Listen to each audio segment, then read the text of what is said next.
लिखा है कि वो परमात्मा स्वयं गति करके आता है।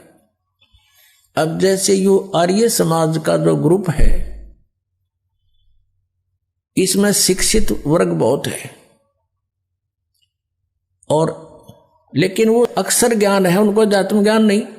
उधर से महर्षि दानंद को भी कह का पता नहीं था अध्यात्म ज्ञान का, इसलिए उसने कोशिश की वेदों का अनुवाद करने की और उसका अपना सिद्धांत था कि भगवान निराकार है। वो कहीं एक देश में नहीं रहता, एक देश माने स्थान पर कहीं नहीं रहता, वो केवल सर्वव्यापक है, जैसे वायु है ऐसे भगवान है। भले आदमियों, निराकार परमात्मा इतनी बड़ी बड़ी स्ट्रक्चर कैसे बनाओगा वो? जैसे कोई नौके साकार कैसे बनाओगा, सुन लो साकार कैसे बनाओगा।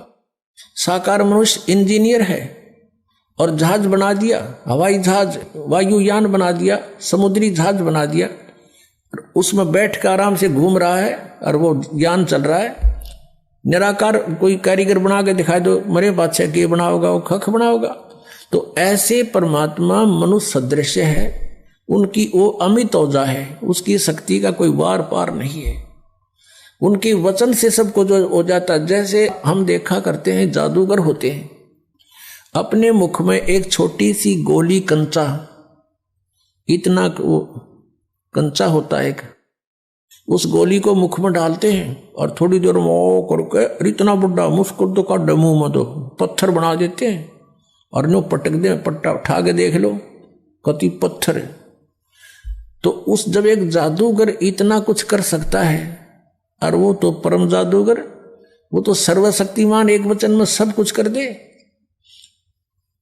तो ऐसे ही उस परमात्मा की महिमा से हमने परिचित होना। उस परमात्मा ने कहते हैं एक शब्द में सब किया, सकल जमी आसमान, एक वचन में सब कुछ बना दिया।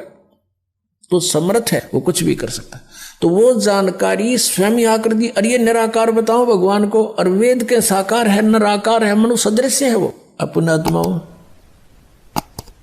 इसलिए परमात्मा कहा करते, मोती मुक्ता दर्शत नाही, ये जग है सब अंदरे, दिखत के तो नैन चश्म, इनका फिरा मोतिया बिंदरे।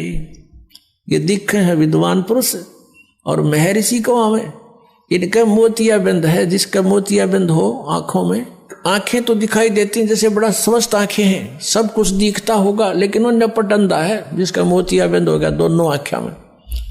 तो परमात्मा कहते हैं कि तुमने ये महर्षि दिखाई दे हैं, गुरु ब्राह्मण दिखाई देते हैं, ये मंडलेश्वर, इनका मोतिया बिंद हो रहा है। इन्हें अपने सदग्रंथों में लिखी हुई सच्चाई का नहीं पता।